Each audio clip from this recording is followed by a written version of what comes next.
విజయవాడ మొత్తం పంజా సెంటర్లో విజయవాడ మేల్కొని పంజా విసిరితే ఎలా ఉంటుందో ఈరోజు పంజా సెంటర్లో చూపించారు. మొత్తం ఈ మన పంజా సెంటర్లో మేడల పైన ఉన్న ఆడపడుచులు, పెద్దలు, దారి పొడవుతో ముస్లిం సోదరులు, ముస్లిం సోదరీమణులు ఆ మధ్యల నుంచి మేడల నుంచి ఒక్కొక్కరు చెయ్యూపుతూ ఉన్నారు. నాకు అందరూ కనిపిస్తూ ఉన్నారు. మీ ఒక్కొక్కరికి, ప్రతి ఒక్కరికి వెంకటదుర్గ భవానీ టెక్స్టైల్స్ మీకు, ఆ పైన బోర్డు పైన మీకు వెంకటేశ్వర స్వామి పటం, ఆ పక్కన దేవుడి పటంతో నా ఫోటో ఆయన ఆశీస్సులు ఇస్తున్నట్టుగా ఉన్న మీకు, మన కృష్ణవేణి అనుకుంటుంది మార్కెట్ దానికున్న ఆ బిల్డింగ్ పైన ఉన్న ప్రతి ఒక్కరికి, ఈ మూల నుంచి మనకి డీలో ఉన్న మీకు, ప్రతి ఒక్కరికి, ఆ సందులో ఉన్న మీకు, ఇక్కడి నుంచి ఆ కళ వరకు, ఆ చివరి వరకు జనసందోహంతో నిండిపోయిన ప్రతి ఒక్కరికి, మా అన్నదమ్ములకి, మా ఆడపడుచులకి, మా అక్క చెల్లెలకి, ప్రతి ఒక్కరికి పేరు పేరున నా హృదయపూర్వక నమస్కారం. వెనక ఉండిపోయి నేను కనిపించట్లేదు, పెద్ద మనసు మీరు నన్ను క్షమించాలి. మీకు నా హృదయపూర్వక నమస్కారం. విజయవాడ అనగానే చాలాసార్లు చెప్పాను. వంగవీటి రంగా గారి ఆయన పేరు ప్రస్తావించకుండా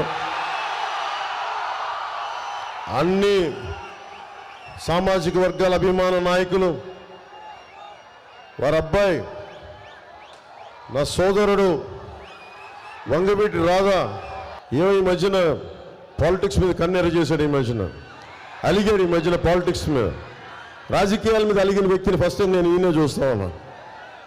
ఎన్నిసార్లు గడ్డం పట్టుకుని రానన్న రామ్మ అంటే ఎండే మాట.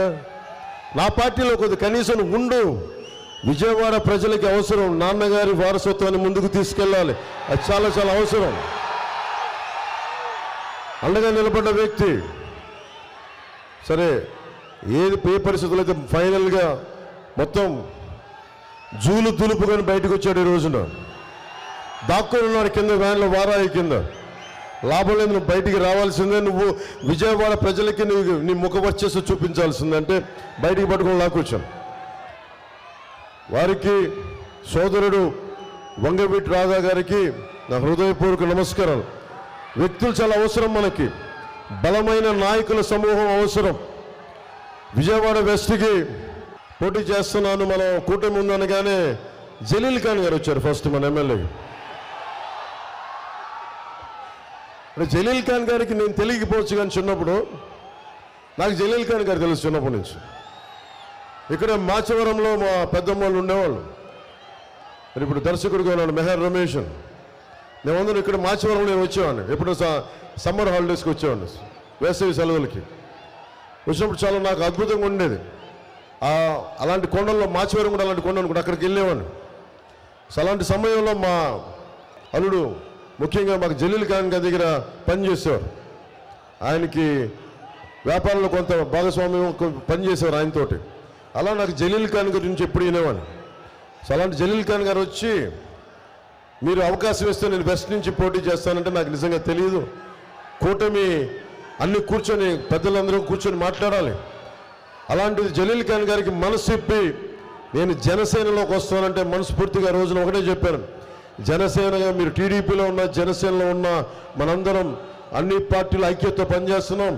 నిజంగా భవిష్యత్తు, మీ భవిష్యత్తుని మేము అండగా చూసుకుంటాం, మీకు అండగా ఉంటామని ఆ రోజు మనసిప్పి ఈరోజు మద్దతు తెలుపుతున్నందుకు ముఖ్యంగా మొట్టమొదటిగా జలీల్ ఖాన్ గారికి నా హృదయపూర్వక నమస్కారాలు, హృదయపూర్వక ధన్యవాదాలు. జిల్లా రాష్ట్ర ఆర్గనైజింగ్ కార్యదర్శి ఎంఎస్ బైక్ గారికి నా హృదయపూర్వక నమస్కారాలు. సో ఎంఎస్ బైక్ గారికి నా హృదయపూర్వక నమస్కారం. మీకు పోయినసారి తెలుసు విజయవాడ వెస్ట్కి వచ్చినప్పుడు ఎంత బలమైన నాకు స్పందన వచ్చిందో. ఈసారి కూటమి తీసుకున్నప్పుడు ఇది జనసేన స్థానం అని మనం కన్ఫర్మ్ అయ్యి పొత్తులో మనకి రావాల్సిన నియోజకవర్గం అయినప్పటికీ నన్ను భారతీయ జనతా అధినాయకత్వం ఒకటి అడిగింది, నేను ఎందుకు ఈ సీటు కూడా త్యాగం చేయాల్సి వచ్చింది, జన సైనికులకి, వీర మహిళలకి, జనసేన మద్దతుదారులకి నేను వివరణ ఇవ్వాలి. నన్ను అధినాయకత్వం ఒకటి అడిగాను ఇన్ని సంవత్సరాల నుంచి, 2014లో ఆ రోజున జనసేన, టీడీపీ, జనసేన, భారతీయ జనతా పార్టీ ఎలా కలిసి వెళ్ళినాయో అరాచక పాలన అయిపోయింది. అమ్మవారి ఉత్సవ విగ్రహాలను తీసుకెళ్లే రథాలు వెండి సింహాలు పోతే కాల్మనీలో కూర్చొని అరెస్ట్ అయిన వ్యక్తుల్ని దుర్గాదేవి గుడికి చైర్మన్గా పెట్టారు. ఏదైనా మాట్లాడితే బెదిరిస్తారు. ఉన్న ఎమ్మెల్యే బెదిరిస్తాడు. ఈ కంటికి దెబ్బ తగిలితే ఈ కంటికి ప్లాస్టర్ వేసుకునే వ్యక్తులు మనకి వాళ్ళ నాటకాలకి ఒకటో రెండో, వాళ్ళ నాయకుడి దెబ్బ తగిలితే ఆ రాయి అంటే విచిత్రంగా ఇటు పడితే ఈయనకెళ్ళి అది ఇటు తిరిగి అటు తిరిగి 360 డిగ్రీ తిరిగి ఇటు తగిలిందంట. దానికి పాపం చాలా బాధపడుతున్నారు. ఇలా కన్ను కొడితే ఇలా చాలా పెడితే. నేను సినిమాలో కూడా అంత నటన నా వల్ల కాదు, నేను అంత పెర్ఫార్మెన్స్ నేను చేయలేదు. కానీ Oscar level performance. Road show చేస్తూ ఉంటే ఒకటే అనిపించింది, ఎంత దుర్గంధం ఉంది మన డ్రైనేజ్ వ్యవస్థలో, అంత దుర్గంధం ఉంది. రోజు నేను ఒక్కసారి రావడానికి అంత దుర్గంధాన్ని అనుభవిస్తూ ఉంటే రోడ్డు సైడ్ షాపులుండి, తినుబండారాల కేంద్రాలుండి ఎలా దుర్గంధంలో మన విజయవాడ ముఖ్యంగా మనకి నియోజకవర్గాలు ఇబ్బందిగా ఉంటాయని నాకు బాధిస్తుంది. నేను మీకు మాటిస్తున్నాను, కూటమి ప్రభుత్వం రాగానే మన డ్రైనేజ్ ఫెసిలిటీని అన్నిటినీ బాగు చేసే బాధ్యత మన కూటమి ప్రభుత్వం తీసుకుంటుంది. చూడటానికి అల్లంత దూరాన మనకి కొండల మీద ఉన్నాయి, చూడటానికి చాలా అద్భుతంగా ఉంది చూడటానికి నైట్ టైం. కానీ లోపలికి వెళ్తే ఎంత బాధ ఉంటుందో, రోడ్లు ఉండవు, వ్యవస్థలు సరిగ్గా ఉండవు. అలాంటిది ప్రత్యేకించి కొండల మీద ఉన్న వాళ్ళందరికీ ఒక ప్రత్యేకమైన సమస్య ఉంది, ఆరోగ్య సమస్య. చాలామందికి పక్షవాతం వస్తూ ఉంది. నేను మీకు మాటిస్తున్నాను, విజయవాడ పశ్చిమ నియోజకవర్గ అన్నదమ్ములందరికీ ఏదైతే ఉద్దానం లాంటి సమస్య ఏదైతే ఉందో, మనకి ఉద్దానంలో కిడ్నీ సమస్య, మన పశ్చిమ నియోజకవర్గం ముఖ్యంగా కొండ ప్రాంతాల్లో ఉన్న అందరికీ ప్రత్యేకించి పక్షవాతం వస్తుందని దాని మీద దృష్టిలో ఉంది నాకు. దాని మీద నేను సరైన ఆరోగ్యకరమైన దాన్ని రీసెర్చ్ చేయాలి. దాన్ని ఎందుకు ప్రత్యేకంగా వస్తున్నాయి దాని మీద గుర్తించి పరిష్కార మార్గాన్ని కనుక్కొని మీరు ఆరోగ్యంగా ఉండేలాగా మేమందరం కృషి చేస్తాం. మీకు విజయవాడ ఈస్ట్ మన అమ్మిశెట్టి వాసు ఉన్నారు.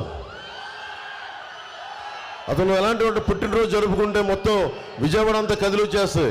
నా ముందు చాలా మర్యాదగా ఉంటాడు, దూరంగా తిరుగుతుంటాడు. కానీ లోపల ఒక టన్ను శక్తి ఉన్నవాడు, టన్నుల శక్తి, అగ్నిగోళం పెరుగుతూ ఉంటుంది. అమ్మిశెట్టి వాసుకి నిలబడే నాయకుడు. భవిష్యత్తులో విజయవాడకి బలంగా ఉండే జనసేన నాయకుల్లో బలమైన వ్యక్తి. ఈస్ట్లో బాధ్యతలు అప్పగిస్తే గద్దె రామ్మోహన్ రావు గారు సిట్టింగ్ ఎమ్మెల్యే, వారి కోసం వాసు మనం ఆయనకి ఇవ్వాలి అంటే ఒక్క మాట మాట్లాడాల. అన్నా నువ్వు చెప్పన్నా నీ మాట నేను వింటాను అంతే చెప్పి మనస్ఫూర్తిగా ఈ రోజున కూటమికి గద్దె రామ్మోహన్ రావు గారి కోసం విజయవాడ తూర్పు నియోజకవర్గం నుంచి గద్దె రామ్మోహన్ రావు గారు సిట్టింగ్ ఎమ్మెల్యే పోటీ చేసిన ఆయనకి అండగా నిలబడ్డాడు. అమ్మిశెట్టి వాసుకి మన విజయవాడ ప్రజలందరి తరపున, జనసేన పార్టీ తరపున నువ్వు ఇంత అండగా కూటమికి నిలబడినందుకు మనస్ఫూర్తిగా నా హృదయపూర్వక కృతజ్ఞతలు వాసు నీకు. అలాగే దారి పొడవునా విజయవాడ సెంట్రల్ పోయినసారి పోటీ చేశారు 2014లో మన బోండా ఉమా గారు, వారికి నా హృదయపూర్వక నమస్కారం. ఆడూరి శ్రీరామ్ గారికి ఎన్టీఆర్ జిల్లా బీజేపీ అధ్యక్షులు, వారికి నా హృదయపూర్వక నమస్కారం. Nagul Meera TDP ex police housing chairman గారికి, బుడ్డా వెంకన్న గారికి, వారందరికీ నా హృదయపూర్వక నమస్కారం. ప్రత్యేకించి ఇందాక నేను చెప్పిన విజయవాడ పశ్చిమ నియోజకవర్గం జనసేన ఇచ్చేసిన తర్వాత నన్ను ఒకటి రిక్వెస్ట్ చేశారు. నేను ఒకటే అడిగాను, ఆంధ్రప్రదేశ్ని అరాచక పాలన నుంచి బయటపడేయండి, గూండాల పాలన నుంచి బయటపడేయండి, ఈ కంటికి దెబ్బ తగిలితే ఈ కంటికి నటించే వాళ్ళ నుంచి పాలన నుంచి బయటపడేయండి, మాట్లాడితే బూతులు తిట్టే వాళ్ళ నుంచి ఈ రాష్ట్రాన్ని పరిరక్షించండి, ఆడబిడ్డలు మాయమైపోతే 30,000 మంది వారి గురించి మాట్లాడని ఈ ప్రజాప్రతినిధుల నుంచి కాపాడండి ఆంధ్ర రాష్ట్రాన్ని. 3 సంవత్సరాలు నిరంతరంగా ఆంధ్రప్రదేశ్ కష్టాలని చెప్తే కేంద్ర నాయకత్వం అందరూ కూర్చొని, పెద్దలందరూ కూర్చొని నువ్వు చెప్పింది సబబు, మేము కూటమిలోకి వస్తున్నాం, జనసేనకి తెలుగుదేశం పార్టీకి మేము అండగా ఉంటాం, తద్వారా మేము 5 కోట్ల మంది ప్రజలకి మేము అండగా ఉంటామని నాకు పెద్దలందరూ చెప్తే ఈరోజు నేను మీకు ముందు చెప్పినప్పుడు ఎవరు నమ్మలా. నరేంద్ర మోదీ గారు నిన్న పీలేరులో చెప్పారు, అరాచక పాలన నేలకు తీసుకొస్తాం, వాళ్ళని ఆకాశంలో ఎగురుతున్నారు, వాళ్ళందరినీ నేలకు తీసుకొస్తాం చాలా బలంగా చెప్పారు. సో నరేంద్ర మోదీ గారు వీళ్ళంత పెద్దలు వారందరూ కూడా విజయవాడ ఈయనకి బలంగా నిలబడ్డ వ్యక్తి సుజనా చౌదరి గారు. ఈయనకి రాష్ట్ర విభజన జరిగినప్పటి నుంచి ఆయన రాష్ట్ర హితం కోసం పాటుపడుతూ ఉన్నారు. అవన్నీ కూర్చొని ఒకసారి అడిగారు, మాకు విజయవాడలో అభివృద్ధి కావాలి, ఎందుకు విజయవాడ పశ్చిమ ఇచ్చాం, ఎందుకు ఇచ్చామంటే ఒకటే అడిగారు, మీకు అమరావతి రాజధాని కావాలా వద్దా అన్నారు. కావాలి సార్ అంటే మన అమరావతి రాజధానికి భారతీయ జనతా పార్టీ ప్రాతినిధ్యం లేకపోతే అసెంబ్లీలో మాకు బలం కావాలి. ఆల్రెడీ ఒకవైపు గద్దె రామ్మోహన్ రావు గారు ఉన్నారు, ఇలా అందరూ నియోజకవర్గాలు ఉండిపోయినాయి. నేను ఒక్కనే ఏం చేశాను, బైబిల్ సూక్తుంటుంది ఎదిగే కొద్దీ ఒదిగి ఉండాలని, అంటే నిన్ను తగ్గించుకుంటే హెచ్చింపబడినని అని నేను సైజుగా తగ్గించుకున్నాను. కానీ పార్టీ పరంగా మీ అందరి గుండెల్లో ఎంత పెరిగానో నాకు తెలుసు. అది బైబిల్ సూక్తం ఒకటి చిన్నప్పుడు మా టీచర్ చెప్పేది, మా సౌరీస్ టీచర్, తగ్గించుకునేవాడు హెచ్చింపబడిన బైబిల్ సూక్తి నాకు చాలా బలంగా ఉండిపోయింది. అలాగే మన సోదరుడు రాధా చెప్తున్నాడు, తమ్ముడు రాధా, ఎక్కడ తగ్గించారు అని అంటూ ఉన్నారు. గుండెల్లో మొత్తం 175 నియోజకవర్గాల్లో మీరు బలంగా మన జన సైనికులు, వీర మహిళలు, జనసేన మద్దతుదారులు అండగా నిలబడ్డారని. ఒక్కరా ఇద్దరా 10 మంది అని కాదు, ఒక అణువుకి మనం విచ్ఛేదం చేస్తే అణు విస్ఫోటనమే వస్తాయి. అంటే మనం 10 మంది 25 మంది 21 మంది అని కాదు, ఒక్కళ్ళున్నా 21 మంది ఉన్నా ఎంత సాధించగలం, ఎంత పోరాడగలం అని. సో ఒకటే చెప్పారు కేంద్ర నాయకత్వానికి, మా విజయవాడ సీటు పశ్చిమం బలంగా ఉంది, మాకు కూటమి కోసం తగ్గాను. మళ్ళీ ఇంకొక మారు నాకు ఒకటే కోరుకున్నా, 5 కోట్ల మంది ప్రజల్ని పరిరక్షించండి, అమరావతిని రాజధాని చేయండి, నేను తగ్గుతానని అమిశెట్టి వాసుకు చెప్తే అమిశెట్టి వాసు వెంటనే వెనక్కి వెళ్ళాడు. స్థానిక ఉండే జనసేన నాయకులకి నా పేరు ఉటంకించడం ఇష్టం లేదు. నేను పెంచిన వ్యక్తి అతను ఎవరికీ తెలియదు. విజయవాడలో నేను పెట్టిన వ్యక్తి, నేను పెంచిన వ్యక్తి, అండగా నిలబడ్డ వ్యక్తి, లాస్ట్ టైం కూటమి అప్పుడు నిలబడ్డ వ్యక్తి, ఈరోజు కూర్చొని నేను పెంచిన వ్యక్తి వైసీపీ మాయలో పడ్డాను తిడతా ఉంటే నాకు ఒకటే అనిపించింది, జనసేన నాయకులు ఎవరైనా సరే బలం జనసేన నాయకులకి జన సైనికులు, వీర మహిళలు. క్యాడర్ బేస్డ్ పార్టీ, సిద్ధాంతం బేస్డ్ పార్టీ ఇది. జనం నాయకులకు బలం అవుతారు, కానీ నాయకులు కూడా అర్థం చేసుకోవాలి. నేను పోయినసారి ఇదే పశ్చిమం కోసం సిపిఐ వాళ్ళతోటి అడ్డంగా నిలబడి సీట్ని మనం తీసుకొచ్చాను నేను. అలాంటిది నన్ను కూర్చొని తిడతా ఉంటే నాకు ఒకటే అనిపించింది, నాకు చెప్పారు తిడుతున్నారంటే నాకు ఒకటే అనిపించింది, ఇవన్నీ భరించకపోతే నేను నాయకుడిని ఎందుకు అవుతాను? అంత భయపడిపోతావా? వ్యక్తిగత కారణాలు ఏదైనా కావచ్చు, మనస్ఫూర్తిగా చెప్తాను కదా, నా మీద విమర్శలు చేసి పశ్చిమ నియోజకవర్గ మాజీ జనసేన నాయకుడు నేను క్షమిస్తున్నాను. ఈరోజు సుజనా చౌదరి గారు మనందరి ముందున్నారు. ఈ రోజున మనకి విజయవాడ పశ్చిమ నియోజకవర్గం మనకి అండగా నిలబడ్డారు. ఎప్పటి నుంచి కూడా చాలా బలమైన గొంతు, కేంద్రంలో చాలా బలమైన పటిష్టమైన మనకి సంబంధాలు ఉన్న వ్యక్తి, మనకి అమరావతికి తీసుకురాగల వ్యక్తి. ఆయనని త్రిమూర్తుల్లాగా 3వ నెంబర్ మీద ఉన్నారు. మన కూటమి అభ్యర్థిగా భారతీయ జనతా పార్టీ మీద కమలం గుర్తు మీద పోటీ చేస్తున్నారు. వారికి బలమైన మెజారిటీతో మీరు గెలిపించండి. పశ్చిమ నియోజకవర్గం ప్రజలందరినీ, మన ఉమ్మడి కృష్ణా జిల్లా ప్రజలందరినీ నేను అభ్యర్థిస్తున్నాను, కూటమిని గెలిపించమని ఆర్థిస్తున్నాను. కేసినేని చిన్ని గారు, పాలిటిక్స్ ఎలా ఉంటాయంటే సొంత రక్తంతో కూడా విభేదాలు పెట్టుకోవాల్సి వస్తుంది. ఇప్పుడు చూడండి, మనం పెంచి పోషించిన నాయకుడు ఎలాగ మనం తిట్టేసి వెళ్ళిపోయాడో, ఒక రాష్ట్ర నిర్మాణం కోసం బలంగా కుటుంబం అన్నను కాదని చెప్పి కూటమి ఎందుకు నిలబడింది, ఏ పరిస్థితులు నిలబడింది అని చెప్పి కేసినేని చిన్ని గారు కుటుంబ విభేదాలని దాటి మరిచి 5 కోట్ల మంది ప్రజలకి, తెలుగుదేశం పార్టీకి, కూటమి భాగస్వాములైన జనసేన, భారతీయ జనతా పార్టీకి అండగా ఆయన పార్లమెంట్ అభ్యర్థిగా సైకిల్ గుర్తు మీద పోటీ చేస్తా ఉన్నారు. దమ్మున్న వ్యక్తి. ఒకటే చెప్పారు, నేను మీకు అండగా నిలబడతాను, పార్టీలకు అండగా నిలబడతాను. అన్నిటికీ మించి రాష్ట్ర క్షేమం కోసం విజయవాడ పార్లమెంటు బాగోగులు నేను చూసుకుంటాను, ఆ భవిష్యత్తును నాకు బలంగా చూసుకుంటానని ఆయన మాట్లాడితే సంపూర్ణంగా ఆయనకి కూటమి తెలుగుదేశం పార్టీ వారికి అండగా నిలబడింది. జనసేన పార్టీ తరపు నుంచి నేను ఆయనకి అండగా నిలబడి ఈ రోజున మీ ఓట్లు ఆర్థించడానికి వచ్చాను. ఓటు మటుకు చాలా చాలా బాధ్యతతో వేయాలి. మీ భవిష్యత్తు ఇది. మేము కింద పడతాం, మీద పడతాం, దెబ్బలు తింటాం, నాకేంటి సరదా చెప్పండి. పాలిటిక్స్లో నాకేంటి సరదా చెప్పండి. బలమైన వృత్తి ఉంది, నాకు గుండెల్లో పెట్టుకుని హారతులు తీసేంత ప్రేమాభిమానం ఉంది, ఎక్కడికి వెళ్ళినా పూల వర్షంతో కురిపించే ప్రేమాభిమానం ఉంది. దేనికి చేశానంటే మన కళ్ళ ముందు తప్పులు జరుగుతూ ఉంటే ప్రజాస్వామ్యం విలువ మనకు తెలీదు. ప్రజాస్వామ్యం కోసం ఈ దేశం స్వాతంత్ర్యం కోసం ఎంతమంది చనిపోయారో, లక్షలాది మంది చనిపోయారు. మనందరికీ పాఠాలు చెప్పారు, స్కూల్స్లో పాఠాలు చెప్తారు. నేను ఆ పాఠాలను మర్చిపోలా, గుండెలో పెట్టుకున్నా. సినిమా గొప్ప కెరీర్ ఇచ్చినా, కోట్లాది రూపాయలు డబ్బులు ఇచ్చినా నాకు సంతృప్తి రాలా. మన కష్టాల కోసం నిలబడితే నాకు వచ్చినంత బలం, నాకు వచ్చినంత సంతృప్తి, ఖుషి లాంటి 10 హిట్లు వచ్చినా కానీ నాకు ఆనందం కలదు. అక్కడెక్కడో ఉన్న ఆ మేడం, మనకి ఆ కొండల పైన ఉన్న మనకి ఇంకా పట్టాలు రాని వారి కోసం, పట్టాల కోసం పనిచేస్తే నాకు ఆనందంగా ఉంటుంది. ఇవన్నీ ఎందుకు చెప్తున్నానంటే మన కష్టాల కోసం వచ్చాను. అమరావతి రైతులు, ఇదే ముఖ్యమంత్రి అమరావతి రైతుల కోసం ఏం చేశాడు? 35,000 ఎకరాలు అంటే నేను చెప్పాను, ఇంకా చిన్న రాజధాని కట్టుకుందాం, ఇంక్రిమెంటల్గా పెంచుకుందామన్నా, కానీ ఇతను ముందుకొచ్చి ప్రతిపక్ష నాయకుడిగా ఉండి 55,000 ఎకరాలు కావాలి, 55,000 ఎకరాలు కావాలండి, 33 కాదండి, 35 కాదండి అని చెప్పి చాలా కథలు చెప్పాడు. ఇలా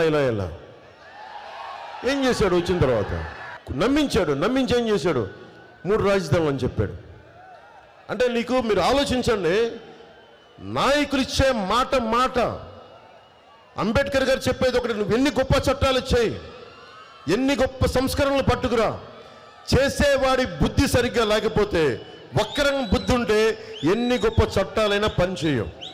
ఇది అంబేద్కర్ గారు చెప్పింది. అంబేద్కర్ గారి విగ్రహం పెట్టావు, కానీ అంబేద్కర్ గారి ఆశయాలను ఆచరించావు.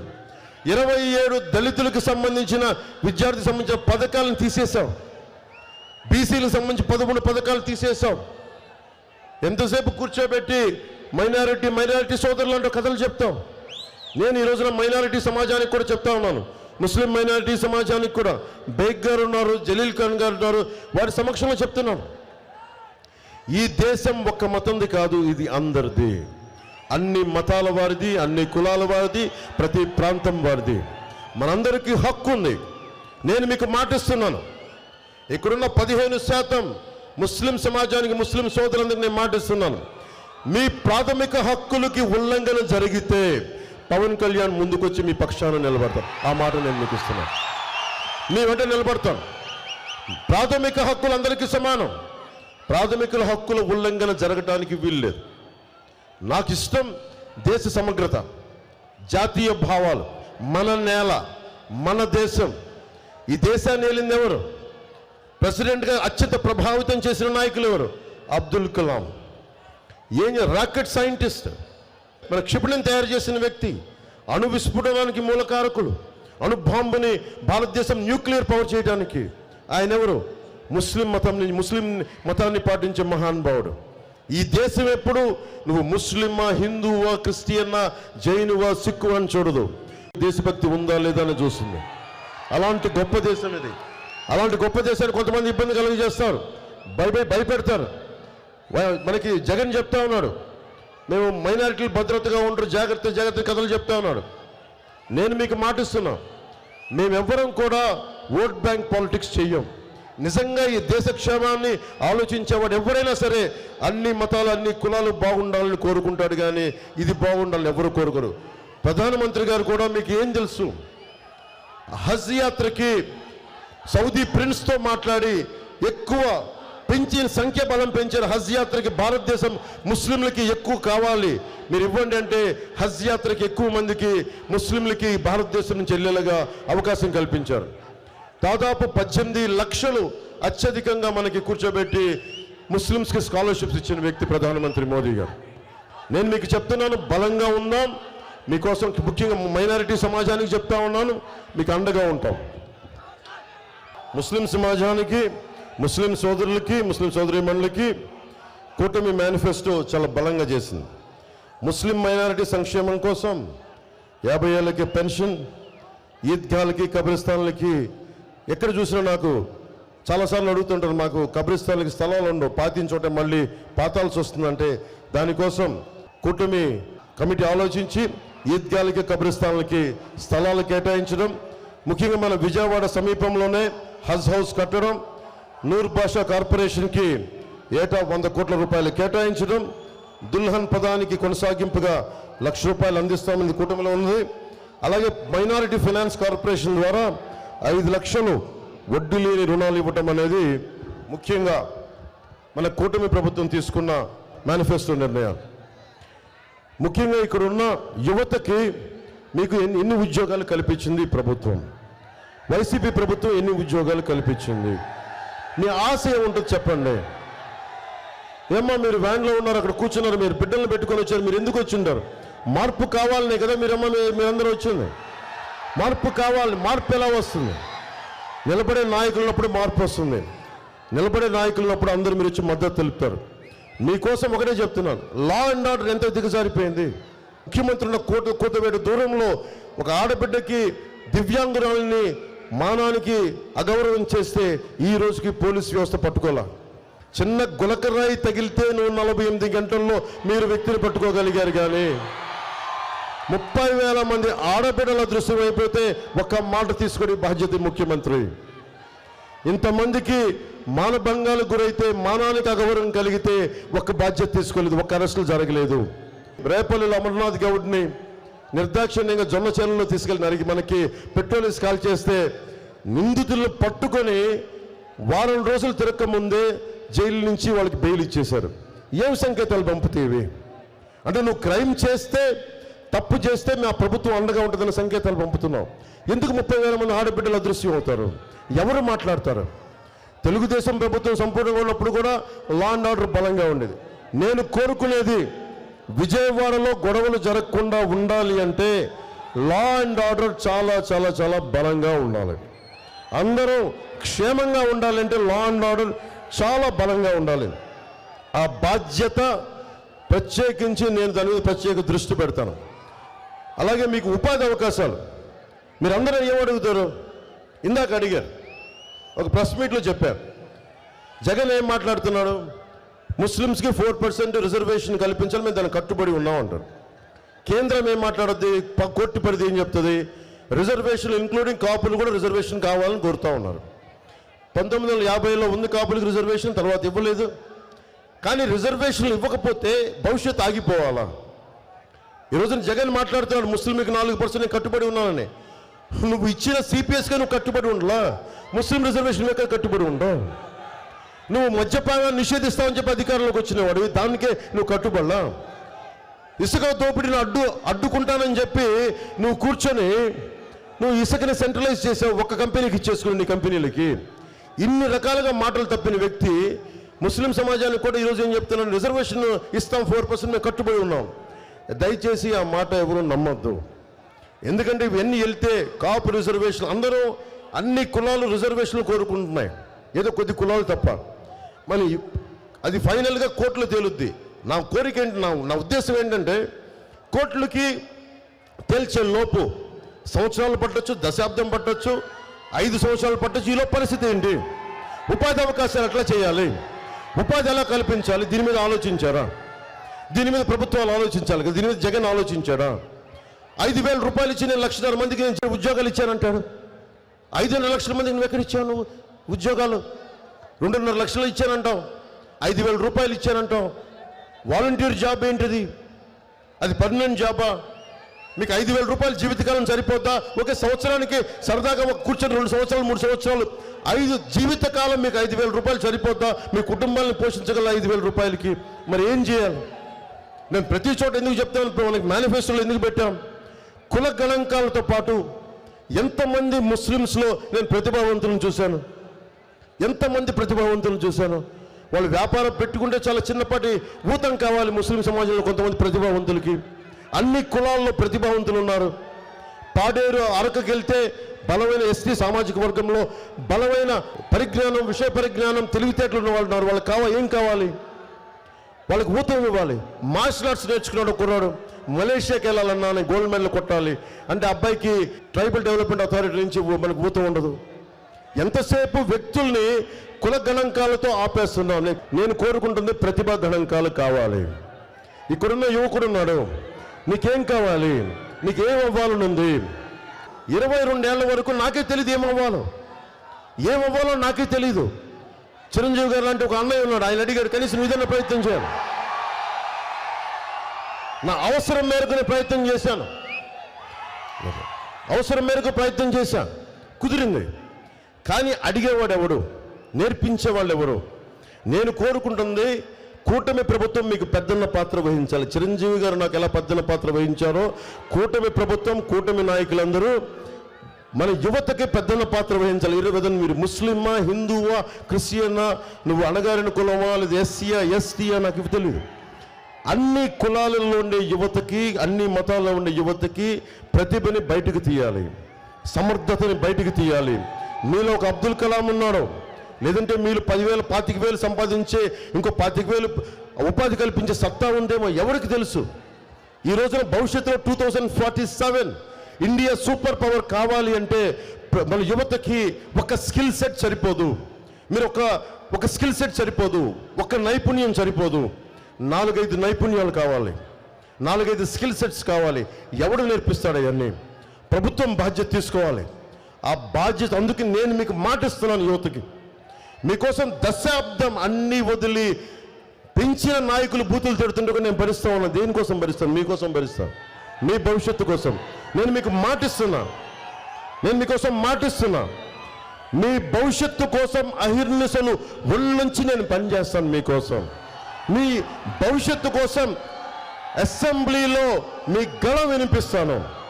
రోడ్డు మీద చిన్న చిత్తు పేపర్లో నలిగిపోయి పొట్లం విసిరేస్తే దాన్ని పట్టుకొని నేను మాట్లాడతాను. జనవాణి కార్యక్రమం ఎలా వచ్చింది? ముఖ్యమంత్రి ఇంటి విస్తరణకి రోడ్లు వెడల్పు చేస్తే ఉన్న ఇల్లు కూలగొడితే ఒక ఆడబిడ్డ వచ్చి, ఒక చెల్లి వచ్చి, నేను వైసీపీ వాలంటీర్ని, మాకే దిక్కు లేదని ఇల్లు కొట్టేశారు, ప్రత్యామ్నాయం చూపించలేదంటే అమ్మాయి నాకు కంప్లైంట్ చేసిన 3వ రోజు 4వ రోజు బెదిరింపులు స్టార్ట్ చేశారు. వాళ్ళ అన్నయ్యకి బెదిరింపులు ఇచ్చారు, చంపేస్తామని చెప్పారు.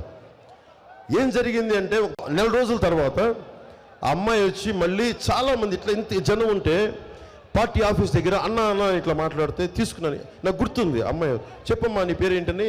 ఎందుకని పేపర్ తీసుకుంటే, అన్న ఒకసారి నీతో మాట్లాడాలి 5 నిమిషాలంటే వచ్చి నా దగ్గరికి ఏం చెప్పింది, అన్న ఆ రోజు నీ దగ్గరికి వచ్చి చెప్పాను కదన్నా, చెప్తే మా అన్న కనిపించట్లేదన్నా, మొన్న వారం రోజుల క్రితం మా అన్నని శవమై తిరిగి వచ్చాడన్న, ఒక ట్రైలర్ ఆటోలో పట్టుకొచ్చారన్న మా అన్నని. ఏం జరిగిందమ్మా అన్న ఆ రోజు నీకు వచ్చి కంప్లైంట్ చేయగానే చాలా బెదిరింపు కాల్స్ వచ్చినాయి అన్న, మా అన్నని బెదిరించారన్న. సాయంత్రం సండేకి వెళ్ళి ఆదివారం అన్న రోజున ఆదివారం ఇంటికి వెళ్ళి చేపలు కొనుక్కొస్తానని మార్కెట్కి వెళ్ళాడన్న, ఇంటికి రాలేదన్న. మధ్యాహ్నం రాలేదన్న, సాయంత్రం రాలేదు. నెక్స్ట్ డే 24 గంటల తర్వాత నేను ఒంగోలుకి వెళ్ళిపోయానని ఫోన్ చేశాడు. ఎందుకు వెళ్ళిపోయావు అన్నయ్య? వాళ్ళ అన్నయ్య అమ్మాయి అడిగితే నేను చెప్తానులే అంటాడు. 72 గంటల తర్వాత అబ్బాయి శవమై ట్రైలర్లో పట్టుకొచ్చి వదిలేసి వెళ్ళిపోయారు. అమ్మాయి భయపడిపోయింది, తల్లి, ఆ బిడ్డ, వాళ్ళ అన్నయ్య. అన్నను చంపేశారు. పోలీసులు దాని మీద రెస్పాన్స్ ఇవ్వలేదు. నేను మాట్లాడితేనేమో తెలుసు కదా ప్రభుత్వం ఎలా ఉంటుందో, దాని మీద ఖాతరు చేయలేదు. నేను చెప్తున్నాను మీకు, ఆ కేసు తిరిగి రీఓపెన్ చేయిస్తాను. ఆ బిడ్డ ఏడుపు నేను మర్చిపోలేను, ఆ చెల్లెలు ఏడుపు నేను మర్చిపోలేను. రీఓపెన్ చేయిస్తాను ఆ కేసు. ఎందుకు చెప్తున్నాను ఈ మాట అంటే, జనవాణి కార్యక్రమం అలా ప్రారంభమైంది. నేను వినటానికి రెడీగా ఉన్నాను. మన పశ్చిమ నియోజకవర్గం ఉంది, ఇక్కడ మనకి సమస్య ఉంది. మన నాయకుల్ని పంపిస్తాను, వెళ్ళిపోయిన నాయకులను వదిలేద్దాం, కొత్త నాయకులను తయారు చేస్తాం, మీలో నుంచి పుట్టిస్తాం నాయకుల్ని, మనం ఉన్న నాయకుల్ని పైకి తీసుకొస్తాం. మీ సమస్యకి ఆయన ఎమ్మెల్యేగా ప్రమాణ స్వీకారం చేయబోతారు కొద్ది రోజుల్లోనే, మనకి జూన్లో. నేను తీసుకెళ్తాను, ఆయన ఎలాగ చేస్తారు ఆయనకి చెప్పక్కర్లా. కానీ ప్రత్యేకమైన అభ్యర్థులు ఏదైనా ఉంటే జనసేన దృష్టికి తీసుకురండి. మీరు హిందువులా, ముస్లింలా, క్రిస్టియన్నా, ఏ కులం, బీసీ, ఎస్టీ, కాపు, మీరు ఏ కులమైనా కానివ్వండి, మీకు అన్యాయం జరిగింది, నాకు ఇది కావాలి, ఈ సమస్య ఉంది అని మా దృష్టికి తీసుకురండి. భారతీయ జనతా పార్టీ నాయకుల దృష్టికి తీసుకెళ్ళండి, తెలుగుదేశం నాయకుల దృష్టికి తీసుకెళ్ళండి. మేము వచ్చి మీకు నిర్విరామంగా, నిస్వార్థంగా పనిచేయడానికి సిద్ధపడి ఈ రోజున వారాహి మీద, మనకి వారాహి తల్లి ఆశీస్సులతో మీ ఎదుటిగా నిలబడి మేము మాట్లాడుతున్నాం, మీకు మాటిస్తున్నాం. అలాగే యువతకి ఫీజు రీయింబర్స్మెంట్ చేయాల. 2300 కోట్ల రూపాయలు రంగులు వేసేందుకు 1300 కోట్లు గవర్నమెంట్ భవనాలకి. మీరు ఎప్పుడన్నా, మీరందరూ యువత కదా, మీరు ఆలోచించండి, ఎప్పుడన్నా కేంద్ర భవనాలకి పార్టీ మారినప్పుడల్లా, కేంద్ర భవనాలకి 10 దశాబ్దంగా భారతీయ జనతా పార్టీ దేశాన్ని నడుపుతోంది.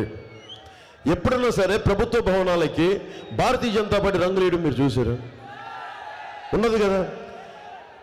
అలాగే రాష్ట్ర ప్రభుత్వానికి ప్రభుత్వ భవనాలు కదా, ఆంధ్రప్రదేశ్ ప్రభుత్వ భవనాలకి వైసీపీ రంగులేంటి? డబ్బులు వేస్ట్ చేశారు అంటే వాళ్ళు ఇస్తారు రాజ్యం.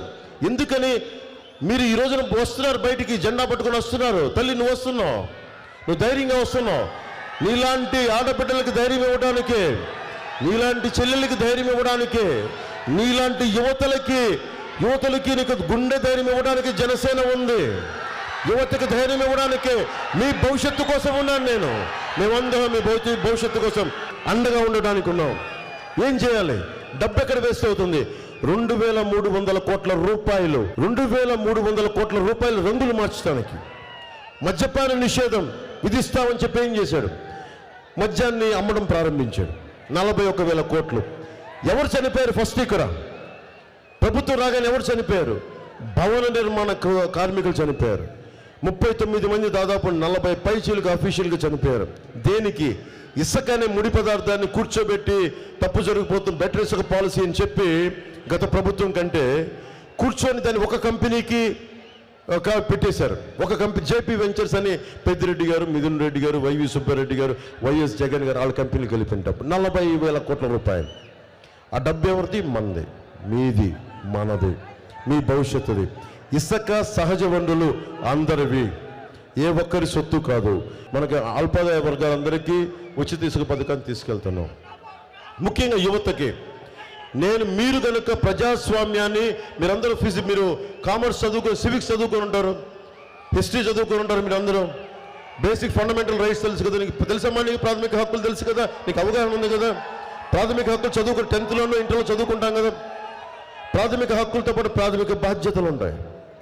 ఇది నా హక్కు అని మాట్లాడుతాం, ప్రాథమిక బాధ్యతలు కూడా ఉంటాయి. నేను ప్రాథమిక బాధ్యతలు నిర్వర్తిస్తూ ప్రాథమిక హక్కుల కోసం పోరాటం చేస్తున్నాను, మీకు అండగా నిలబడతాం. నేను కోరుకుంటున్న ఒక్కటే, 2047లో నీకు ఎంత ఉంటాయేమో, ఒక 18 ఏళ్ళ 20 ఏళ్ళ 20, 2019కి నీ వయసు ఎంత? 15 ఏళ్ళు, అంతే కదా. 15 ఏళ్ళ నుంచి నువ్వు ఎంత వచ్చావు? 20 ఏళ్ళకి వచ్చేసావు.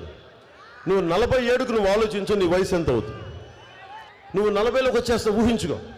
5 సంవత్సరాల కాలం గిరం తిరిగిపోద్ది. నా భయం ఏంటంటే, మీరు చాలా బాధ్యతగా కాలం, మీ భవిష్యత్తు కోసం ఆలోచించి ఓటేసుకోకపోతే, నా ఓటు పెద్ద విలువే ఉంది, నా ఓటు ఎవరికైనా వేసేస్తాను, అలా వేయకండి. మీరు ఆలోచించండి నా మాటలు.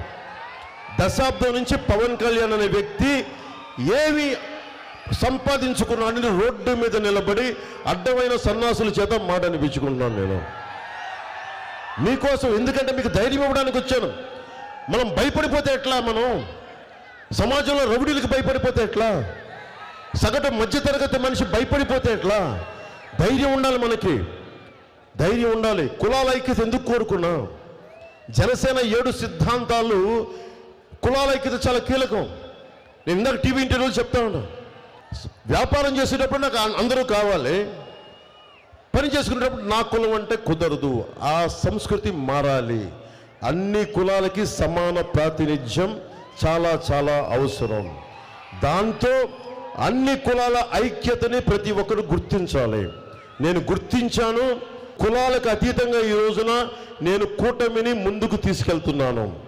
అది ఎందుకని నాకు అందరూ సమానం చాటి చెప్పడానికి, అన్ని మతాలు సమానం అని చాటి చెప్పడానికి. అందుకని దృష్టిలో పెట్టుకొని మీ భవిష్యత్తుని దృష్టిలో పెట్టుకొని మీరు ఓటు వేయండి. మే 13న పొద్దున్నే ఎండ ఎక్కువ రాకముందే 6 గంటలకే స్టార్ట్ అవుతుందని మనం అడిగాం. 6 గంటల నుంచి 11 లోపు మ్యాక్సిమం 70% ఓట్లు వేసేయండి. 70% వేసేయాలి. మీ భవిష్యత్తు మీ చేతిలో ఉంది. నేను నిలబడ్డా. ఓడిపోతే నాకు బాధ ఉండదు అనుకుంటున్నారా? అవమానం ఉండదు అనుకుంటున్నారా? కానీ అవమానాన్ని దాటి ఎందుకు నిలబడతామంటే ఆశయం కోసం నిలబడ్డ వాడికి అవమానం ఉండదు, ఓటమి ఉండదు, ముందడిగే ఉంటుంది, గెలుపే ఉంటుంది. పిఠాపురం నుంచి పోటీ చేస్తున్నా, నేను గెలుస్తున్నా. దశాబ్దం తర్వాత నన్ను నిలబెట్టారు. దశాబ్దం తర్వాత వచ్చి అన్నా నీకు అండగా ఉంటామని చెప్పారు. మీకు నేను మాటిస్తున్నా, మీ గళం యువత గళం అసెంబ్లీలో వినిపిస్తాం. మన బీజేపీ తరపున ఎమ్మెల్యే వైఎస్ సుజనా చౌదరి గారు ఉన్నారు, బలంగా మాట్లాడతారా? మీకోసం నేను నిలబడి ఉన్నా, బలంగా ఉండండి. ఈరోజు జగన్ బాధపడతా ఉన్నాడు. అందరూ కలిసి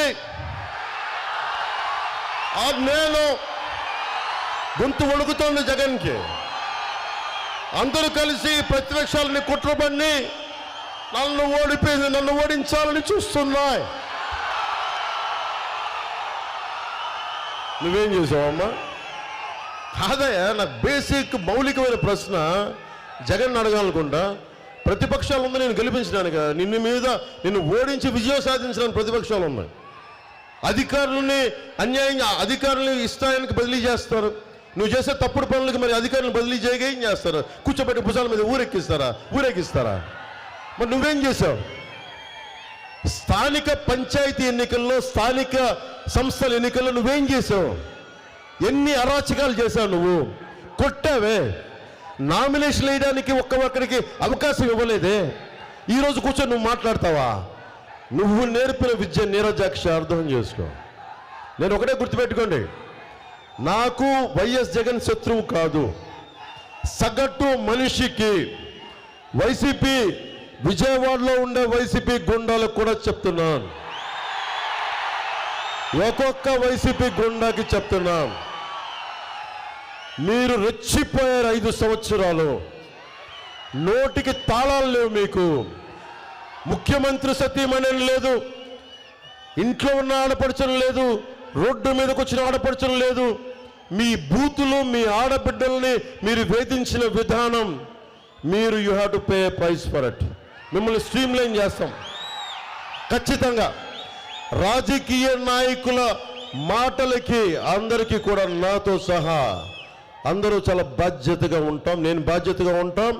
వైసీపీ నాయకులు పరిధి దాటి మాట్లాడారు, వాళ్ళకి పరిధి అంటే ఏంటో తెలియజేస్తాం.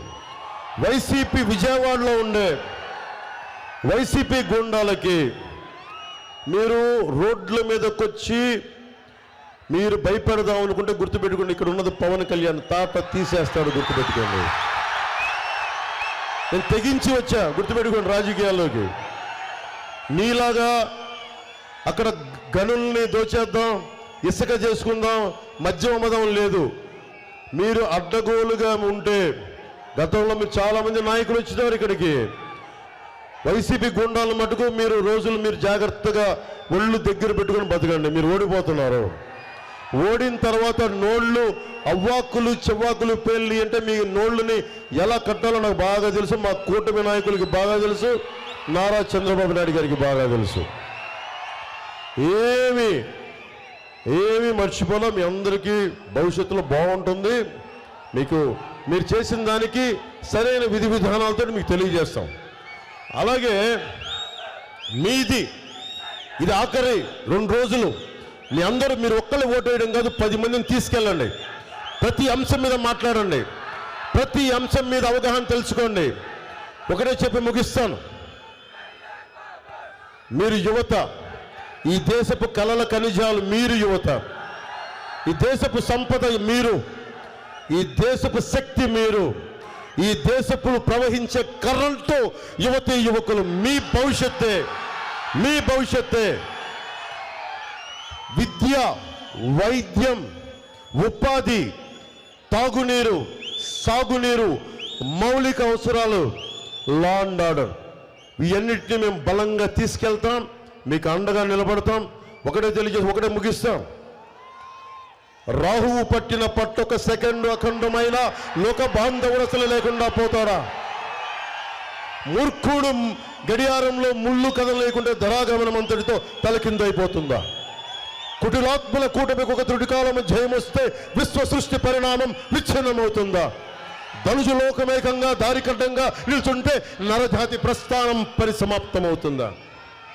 వైసీపీ గుండాలకి జగన్ ఇలాంటి మూర్ఖుల సమూహం, ధూర్తుల సమూహం కూర్చొని 5 కోట్ల మంది ఆంధ్రప్రదేశ్ ప్రజల్ని మేము ఆపుతామంటే రాహువులాగా మీరు ఎంతసేపు ఆపగలరు? ఒక సెకండ్ లేట్ అవుద్దేమో. తిరిగి వెలుగు రావడం ఖాయం, అగ్నిలో మిమ్మల్ని దహించేయడం ఖాయం, మిమ్మల్ని దహించి యువతరానికి బంగారు భవిష్యత్తు వేయడం ఖాయం అని తెలియజేసుకుంటూ, ఇక్కడికి వచ్చిన అన్నదమ్ములందరికీ, ప్రతి ఒక్కరికి, ఆడపడుచులకి, మేడలపైన, మిద్దెలపైన ఉన్న పెద్దలకి, అన్నదమ్ములకి, విజయవాడలో నగరంలో ఉన్న పెద్దలందరికీ పేరు పేరున అందరికీ హృదయపూర్వక ధన్యవాదాలు తెలియజేసుకుంటూ,